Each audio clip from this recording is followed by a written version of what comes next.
Okay, let's continue on exponents. So exponents, this notation, we have in exponents we have a base that is a little bit small there, but the 3 is the base. Oops.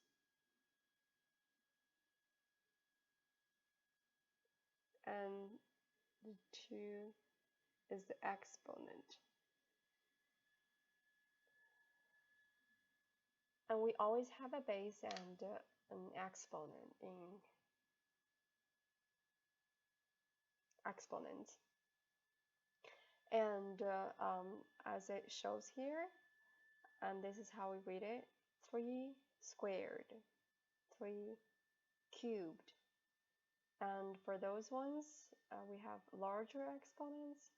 We have this way to call or to read this expression.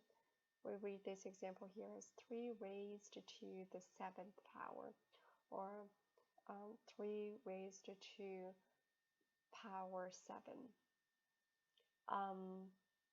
What it means is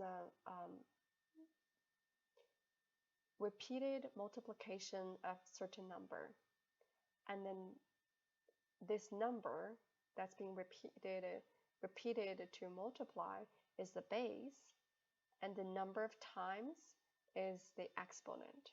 For example, 3 squared is 3 times 3, which is times 3 twice. And 3 cubed is 3 times 3 times 3. And then here we are multiplying 3 for 3 times. 3 raised power to 7.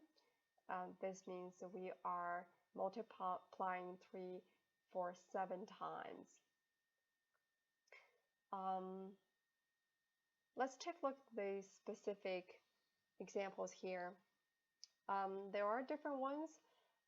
Special ones are numbers raised to 1 or 0, to power 1 or 0. Any number, a raised power to 1 means it's just by itself, right? So a raised power to 1 equals to a. And that means if we are writing 3 raised power to 3 equals to 3. As if we don't do anything, but usually we don't write this exponent out for just regular numbers. Any number raised power to 0 equals, actually this is a typo, equals to 1.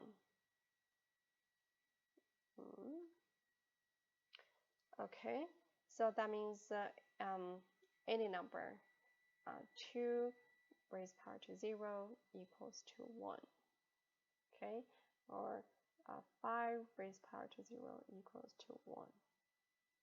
And this is basically given. It's defined in this way. Except for these special ones, the regular ones, we have all kinds of bases or different types of combination of bases. And now we have base. What we call base is the immediate number before the exponent. Okay, so in this case, we have multiple terms here, and the square is only for b. Therefore, a times b squared equals a times b times b. For example, 2 times 3 squared equals 2 times 3 times 3. It's not square for the 2. Okay, so it's only for the immediate term, unless there's parentheses. If it's parenthesized, then this exponent will be for the whole base, whichever the parenthesis is. Let's continue to take a look at other parts. We have negative bases raised to an exponent. For these negative bases, remember the exponents means the repeated multiplication of these many times. So when the exponent is an odd number, then the result will be negative. Remember, negative, negative, positive. So if we have odd, we can't even them out. We will have a negative left. So it will be negative result. As we showed here, negative 3 times negative 3, it's positive 9, times another negative 3, it would be negative 27. And same here, for all these even exponents, the result would be positive. Negative 3 times negative 3 times negative 3 times negative 3 times 4 times of this negative 3, then we can, the first two we can cancel the negative, make it positive, and then the second two we can make this positive. So it's all these negative sign eventually even out, we have a positive result. Then all the numbers, we just need to multiply them. So 3 times 3 times 3 and 4 times it's 81. This is positive. And again, like I said, exponents only apply to the base that's in front of it immediately, except when it's parenthesized. And here's the case of the parentheses. So if it's parenthesized, whatever before the exponent, if it's parenthesized, that means the whole parenthesized part is the base.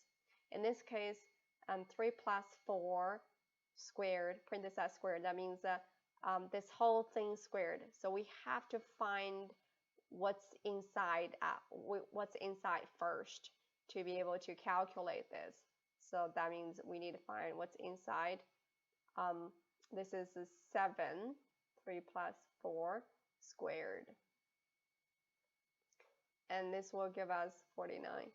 And remember, this also this is consistent with the order of operation.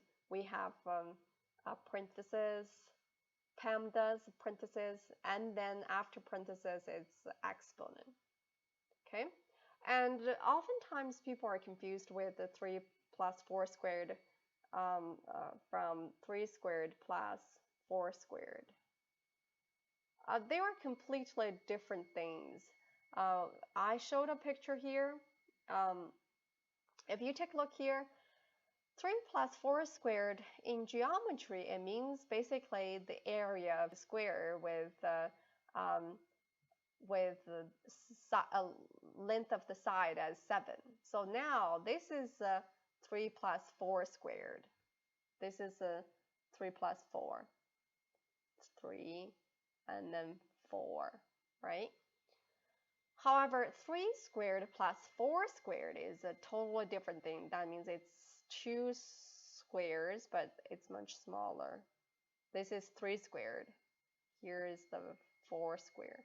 So that means it's the yellow, the orange square, and the blue square. You will see that visually, these two squares is much smaller than this whole beige square, and because these parts are not included. Okay, so just want to make sure these are not the same thing.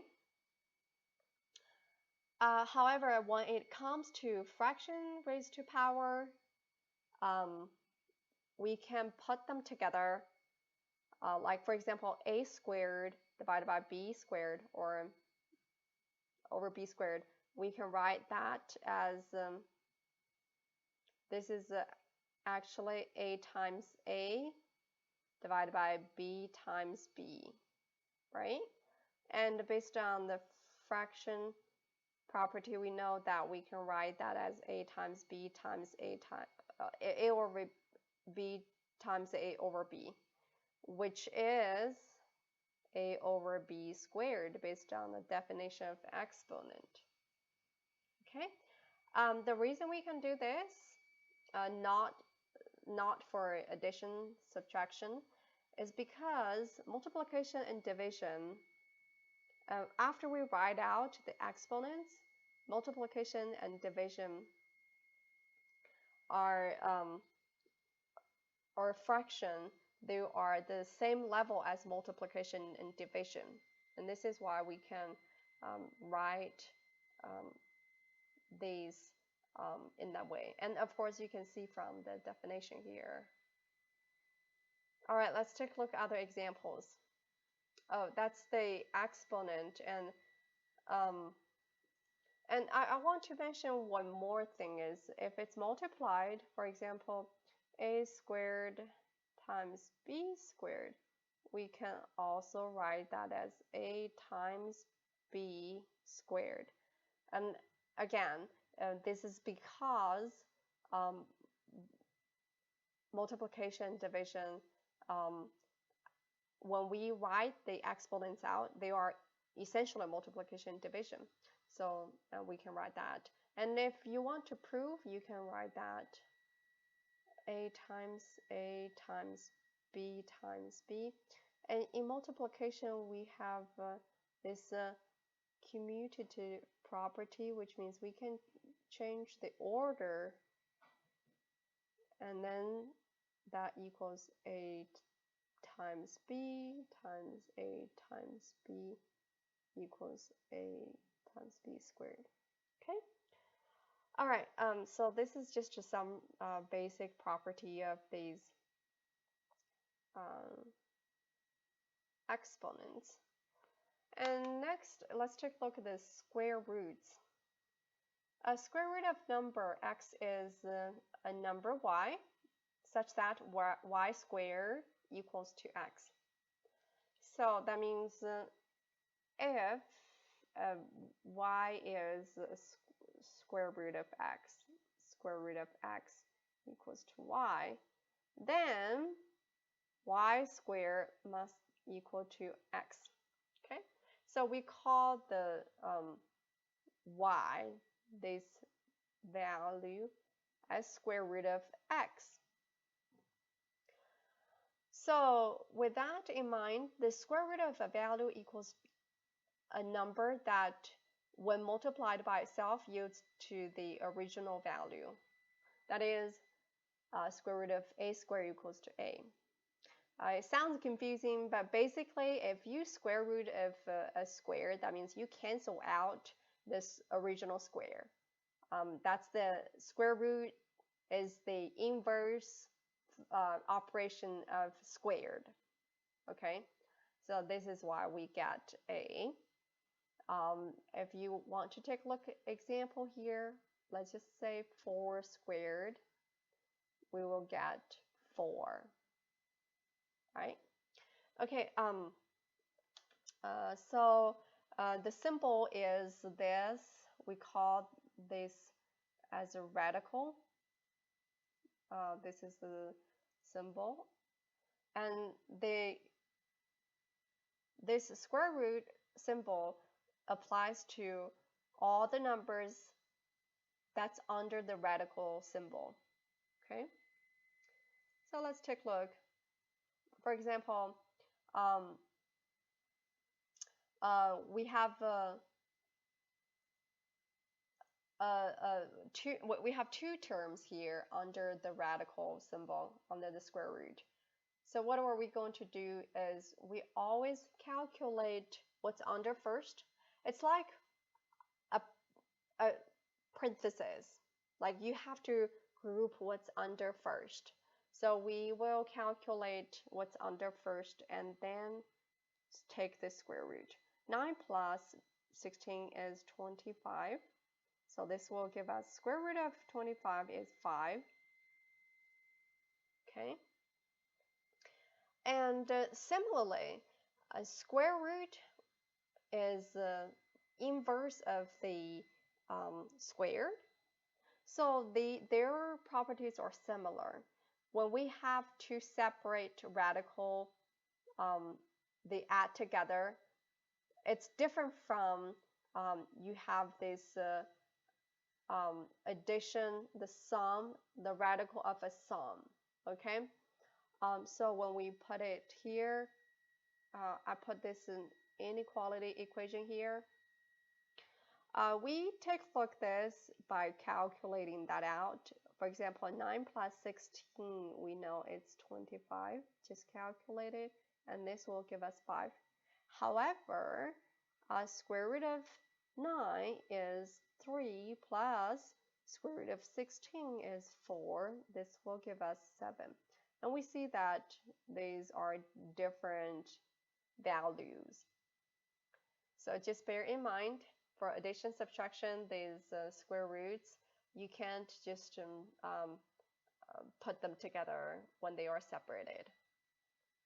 And with multiplication or division, on the other hand, you can put them together when they are together. Again, the basic the reason is because these square roots and these exponents, they are a quick way for writing multiplication or division. So when we are getting this square root of a times square root of b, we can write that as square root of a times b. One example could be just we use 9 and 16, and we know that it is 3 times 4, which is 12. And let's check this. 9 times 16. If you calculate what's underneath, you'll find that it's 144. We take square root, we get 12. Okay, so we know that these are equal 12. Okay, and this is just one example, and if you try more, you will see all of these are equal. So this is for radicals separated but multiplied together. And for the divisions, it applies, the same rule apply.